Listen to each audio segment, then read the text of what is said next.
On passe à l'interview éco menée ce soir par Emmanuel Dutheil. Vous recevez Emmanuel Jean-Pierre Masse, le président des entreprises du voyage. Bonsoir Jean-Pierre Masse. Bonsoir Emmanuel Dutheil. Merci d'avoir accepté l'invitation d'Europe 1. Vous êtes à la tête des entreprises du voyage, le syndicat qui regroupe les grands noms du voyage en France et notamment les agences de voyage. Alors, si j'ai eu envie de vous appeler ce soir, c'est pour faire un bilan de l'été. Certains sont encore en vacances, on va quand même pas leur dire que tout est terminé, mais tout est joué, en tout cas pour juillet et août.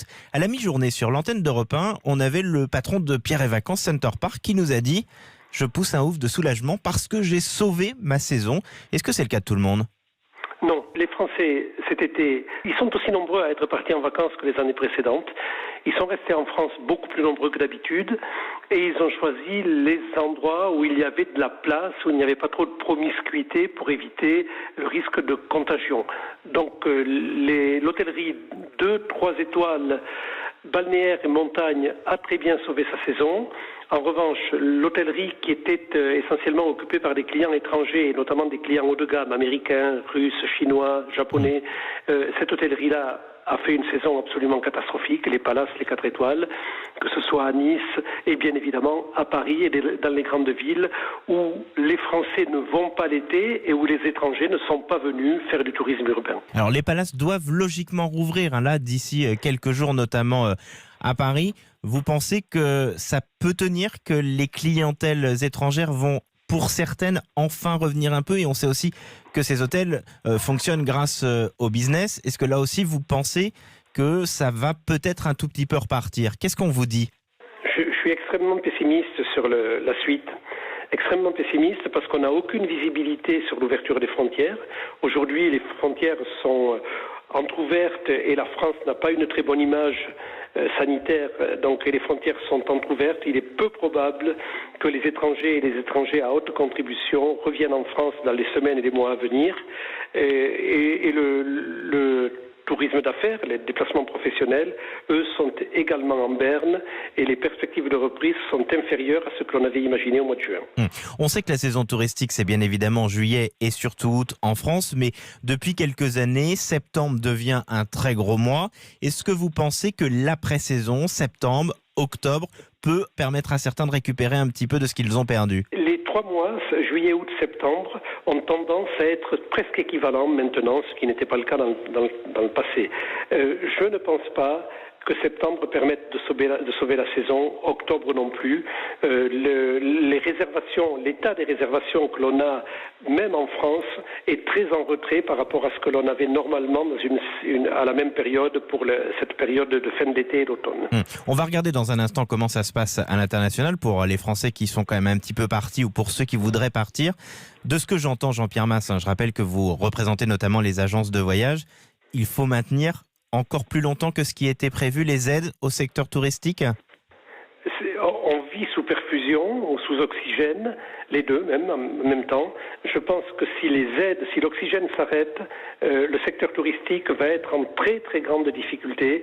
Il faut en effet maintenir et peut-être même dans certains cas renforcer les aides du secteur du tourisme, sinon ce sera la destruction de milliers d'emplois. Est-ce que l'activité partielle de longue durée qui permet pendant 2 ans de baisser le temps de travail du collaborateur et c'est l'État qui paye en partie, est-ce que c'est suffisant ou est-ce qu'il faut véritablement un dispositif propre au monde du tourisme à côté de ces systèmes inédits? Non, elle ne sera pas suffisante parce qu'il va falloir à un moment, et on ne sait pas lequel, inciter la reprise du travail, remettre les gens au travail et il faut à ce moment-là alléger le coût du travail. Alors vous le disiez ainsi, dans une certaine catégorie en France, on sauve un petit peu les meubles.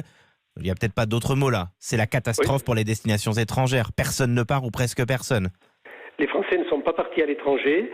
Quelques-uns cet été, mais à peu près 20% de ceux qui partaient d'habitude sont allés en Europe et exclusivement en Europe et un petit peu en Tunisie, qui est le seul pays hors Europe dans lequel les Français ont voyagé. Il n'y a aucun voyage à destination des destinations long courrier. Il n'y a aucun voyage même dans les départements d'outre-mer pour lesquels on avait mis quelques espoirs en se disant ça permettra aux Français d'aller loin. Et dans le genre, seule la Grèce et l'Italie tirent leur épingle du jeu? La la Grèce, la Sicile, pas toute l'Italie, la Sicile légèrement, en deçà de la Grèce, Malte un petit peu.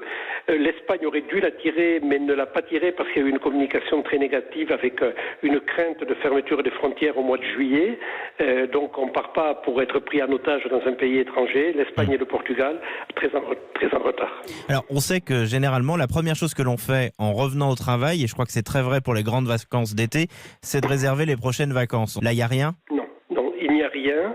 C'est aujourd'hui que l'on devrait engranger les réservations des vacances de Toussaint, des vacances de Noël, de l'hiver même, et ce sont plutôt des destinations long courrier là qui sont demandées.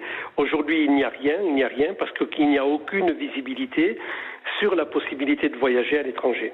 L'île Maurice, par exemple, grande destination d'hiver, comme les États-Unis, le Canada, l'île Maurice a fermé ses frontières, on ne sait pas quand elle réouvrira, et l'idée de pouvoir voyager comme c'est le cas en Grande-Bretagne, avec une obligation de quatorzaine est totalement incompatible avec la notion de vacances. Est-ce que là-dessus, vous avez eu des nouvelles de la réciprocité ? Puisque quand la Grande-Bretagne a mis ça en place il y a une dizaine de jours, l'État français a dit réciprocité quasiment immédiate. On attend toujours ? On attend toujours, c'est une bonne chose parce que parfois on a l'impression de se retrouver dans une cour d'école. Tu m'as pris les billes et je vais te prendre les tiennes. Je pense que la notion de quarantaine est assez inefficace au point de vue sanitaire. Aujourd'hui, il n'y a rien en matière de réciprocité. Eh bien, merci beaucoup Jean-Pierre Mas. Je rappelle que vous êtes à la tête des entreprises du voyage, qui regroupent notamment les agences de voyage. Un grand merci d'avoir fait un premier bilan de cette saison touristique avec nous ce soir sur Europe 1. On se retrouve demain, 22h20. Merci beaucoup.